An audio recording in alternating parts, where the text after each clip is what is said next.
ഇവിടെ മരാമത്തിൻ്റെ ചുമതല കൂടെ ഏൽപ്പിക്കട്ടെ. സന്തോഷമായി. ഈ മരാമത്ത് ഭവന നിർമ്മാണം എന്നൊക്കെ പറയുന്നതിലാണ് കുറച്ച് തട്ടിപ്പും വെട്ടിപ്പൊക്കെ നടത്താൻ പറ്റുകയെന്ന് അദ്ദേഹത്തിന് നിശ്ചയുണ്ട്. അതിൻ്റെ ചുമതല കണ്ട് കിട്ടിയിട്ട് വേണം കാര്യമായിട്ട് തരാം. കുറച്ച് വല്ലതും ആയിക്കോളും, അതിന് വിരോധമൊന്നുമില്ല. പക്ഷെ മരാമത്ത് ഗംഭീരാവണം. എങ്ങനെയാ ഇറാൻ? പിന്നെ ഒരു കാര്യമുണ്ട് കേട്ടോ, ഈ മരാമത്ത് കഴിഞ്ഞ് ഭവന നിർമ്മാണമൊക്കെ കഴിഞ്ഞ് ആളുകൾ ആയുധങ്ങളും കൊണ്ട് പുറത്തേക്ക് ഇറങ്ങേണ്ട താമസമേ ഉള്ളൂ. ഭവനം ചാട്ടാപ്പാട്ടാഥ്യം താഴത്ത് വീഴ അങ്ങനെ സംഭവിക്കരുത്. പിന്നെ ചോർച്ച ഉണ്ടാവരുത്.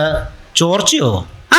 മരാമത്ത് കഴിഞ്ഞ് ഭവന നിർമ്മാണം കഴിഞ്ഞ് ഒരു മഴ ഇങ്ങോട്ട് പെയ്യേണ്ട താമസമേ ഉള്ളൂ. ഒരു തുള്ളി വെള്ളം ഭവനത്തിൻ്റെ പുറത്ത് പോവില്ല, ഉള്ളത് മുഴുവൻ അതിൻ്റെ അകത്താ. കാരണം എന്താ? ചോർച്ച. ആദ്യത്തെ ചോർച്ച ഒഴിവാക്കി കഴിഞ്ഞാൽ രണ്ടാമത്തെ ചോർച്ച തന്നെ ഒഴിവാവും. ചോർച്ച രണ്ട് തരത്തിലൊക്കെ ഉണ്ട്. അതുണ്ട്. അതെങ്ങനെയാത്? മരാമത്ത് വേണം തീർച്ചയാക്കി കഴിഞ്ഞാൽ ഒരാൾക്ക് അതിൻ്റെ ചുമതല അങ്ങോട്ട് കൊടുക്കും. അങ്ങനെയൊക്കെയാണ് കേട്ടോ മരാമത്തിൻ്റെ ചുമതല. ഇതിരിക്കട്ടെ, ദ്രവ്യം സമ്പത്ത് കുറച്ച് ആദ്യം അങ്ങോട്ട് കൊടുക്കും. അതങ്ങോട്ട് കയ്യിൽ കിട്ടേണ്ട താമസമേ ഉള്ളൂ.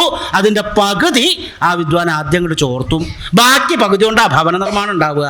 ഇങ്ങനെ ആദ്യത്തെ ചോർച്ച ഉണ്ടായിക്കഴിഞ്ഞാൽ സംശയമൊന്നുമില്ല, രണ്ടാമത്തെ ചോർച്ച ഉണ്ടാവും. അതിനിട കൊടുക്കരുത്. എങ്ങനെയാ? ഇറാൻ മരാമത്തിൻ്റെ ചുമതല ഏൽപ്പിച്ചു. ഇനി സദ്യയുടെ ചുമതല കുറച്ച് കാര്യമായിട്ടുള്ള ആരെങ്കിലും ഏൽപ്പിക്കണം. കാരണം സദ്യ മോശമായി കഴിഞ്ഞാൽ ഉത്സവം മോശമായി എന്ന് ആളുകൾ പറയുക. അപ്പം അതിനിട കൊടുക്കരുത്. സദ്യയുടെ ചുമതല ഇപ്പോൾ ആരെ ഏൽപ്പിക്കുക?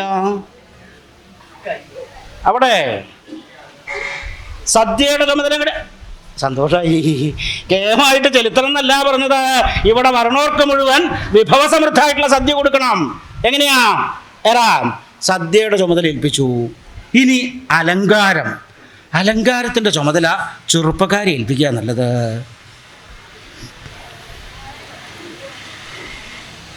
അലങ്കാരത്തിൻ്റെ ചുമതല കൂടെ ഏൽപ്പിക്കട്ടെ. താടി മുടി സമ്പ്രദായമൊക്കെ കൂടി കണ്ടിട്ട് അലങ്കാരത്തിലൊക്കെ കുറച്ച് നിഷ്കർഷയുള്ള കൂട്ടത്തിലാണ് തോന്നുന്നുണ്ട്. മാത്രമല്ല അലങ്കരിച്ച് വന്നുകൊണ്ട് മാത്രം കാര്യമില്ല, എവിടെയാ ഇരിക്കണത് എന്നുള്ളതിനും കൂടിയും കാര്യമുണ്ട്. അതെന്താ? അത് അദ്ദേഹത്തിൻ്റെ ഇരിപ്പ് കണ്ടാൽ തന്നെ അറിയാം കേട്ടോ. ബാക്കിയുള്ളവരുടെ ഇടയിൽ ചെന്നിരുന്ന് കഴിഞ്ഞാൽ ആ വേഷം കെട്ടിയതൊന്നും ഒരാളും കാണില്ല.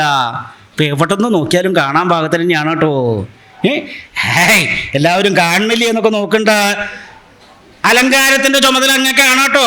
ഈ രാജധാനിയും രാജവീതിയൊക്കെ അധികമായിട്ട് കൊടിതോരണങ്ങളൊക്കെ തൂക്കി അലങ്കരിക്കണം.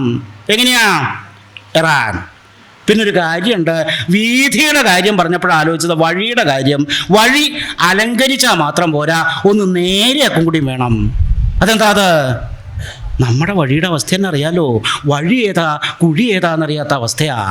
വാഹനത്തിൽ കയറി യാത്ര ഇങ്ങോട്ട് തുടങ്ങിക്കഴിഞ്ഞാൽ, വല്ല രഥത്തിനൊറ്റ കയറി യാത്ര ഇങ്ങോട്ട് തുടങ്ങിക്കഴിഞ്ഞാൽ ആ വാഹനം ഉരുണ്ട് ഒരു കുഴിയിലേക്ക് അങ്ങോട്ട് ചാടും. ആ കുഴിയിൽ നിന്ന് കഷ്ടിച്ച മേപ്പെട്ട് കയറുമ്പോഴേക്കും അടുത്ത കുഴിയിലേക്ക് ചാടിയിട്ടുണ്ടാവും. അപ്പോൾ അതിൻ്റെ അകത്തിരിക്കുന്ന ആളുടെ അവസ്ഥ എങ്ങനെയാണ്? ഇരിക്കുക എന്ന് പറയാൻ പറ്റില്ല. അധിക സമയവും ഇങ്ങനെയാണ് യാത്ര ഉണ്ടാവുക.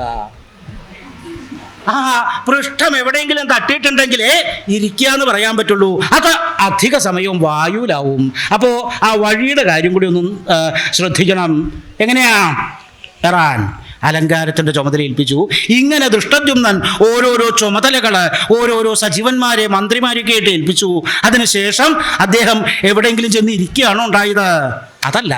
പിന്നെയോ എല്ലായിടത്തും ദൃഷ്ടദ്യുമ്നൻ്റെ ശ്രദ്ധ എത്തുന്നുണ്ട്. അതെന്താ? ദൃഷ്ടദ്യുമ്നൻ അറിയാം ഈ കാര്യങ്ങൾ മന്ത്രിമാരെ ഏൽപ്പിച്ചു കഴിഞ്ഞാൽ നേരെയാവാനായിട്ട് നന്നായി ഞെരുക്കാം. കാരണം എന്താ? അവർക്ക് അവരുടെ ഇടയിലുള്ള തമ്മിത്തല്ലെന്നെ തീർക്കാൻ നേരമില്ല. നമ്മുടെ മന്ത്രിമാരുടെ അവസ്ഥ തന്നെ അറിയാലോ. എത്ര കഷ്ടപ്പെട്ടിട്ടാ ഒരു വിദ്വാനെ മന്ത്രിയാക്കിയത്. കേമായിട്ടുള്ള മന്ത്രിയുടെ കാര്യമാണ് പറയണത് കേട്ടോ. അതാവാൻ തന്നെ എത്ര അനവധി ദിവസം ഉണ്ടായത്. ഒരാളെ ആ മന്ത്രിയായിട്ട് പിടിച്ചിരുത്താനായിട്ട് അമാന്തം. അത് കഴിഞ്ഞിട്ട് വേണമല്ലോ ഓരോ കാര്യങ്ങൾ ചെയ്യുമോ ഇല്ലേ എന്നുള്ളത് ആലോചിക്കാനായിട്ട്. അതുകൊണ്ട് ദൃഷ്ടദ്യുമ്നൻ നല്ലോണം മനസ്സിരുത്തുണ്ട്. എന്താ? വേദി, വിവാഹമണ്ഡപം. അതിശയായിട്ടുണ്ട് കേട്ടോ. മരാമത്തിൻ്റെ ചുമതല അങ്ങനെയായിരുന്നില്ലേ? വേദി കേമായിട്ടുണ്ട്, പറയാണ്ടൊന്നും വയ്യ. വന്ന സമയത്ത് ആ വേദി കണ്ടപ്പോൾ ശിവശിവാന്നാണ് ഇരിക്കണ്ടായത്. അതിൻ്റെ മീതിയൊക്കെ കയറി പ്രയോഗം വേണ്ടി വന്നിരുന്നു വെച്ചാലത്തെ കാര്യം കന്യക അതിൻ്റെ മീതെ കയറി തല കുത്തി താഴത്ത് വീണ കാര്യമൊക്കെ അപകടമാവും. ഇങ്ങനത്തെ കാര്യങ്ങൾക്ക് ഇതുപോലത്തെ വേദി തന്നെയാണ് വേണ്ടത്. അതിശയമായിട്ടുണ്ട് കേട്ടോ, പറയാണ്ടിയൊന്നും വയ്യ. മരാമത്ത് ഗംഭീരമായിട്ടുണ്ട്, ചോർച്ച ഒട്ടും ഉണ്ടായിട്ടില്ല കേട്ടോ, സംശയമൊന്നുമില്ല. അധികമായിട്ടുള്ള മരാമത്ത് നന്നായിട്ടുണ്ട്.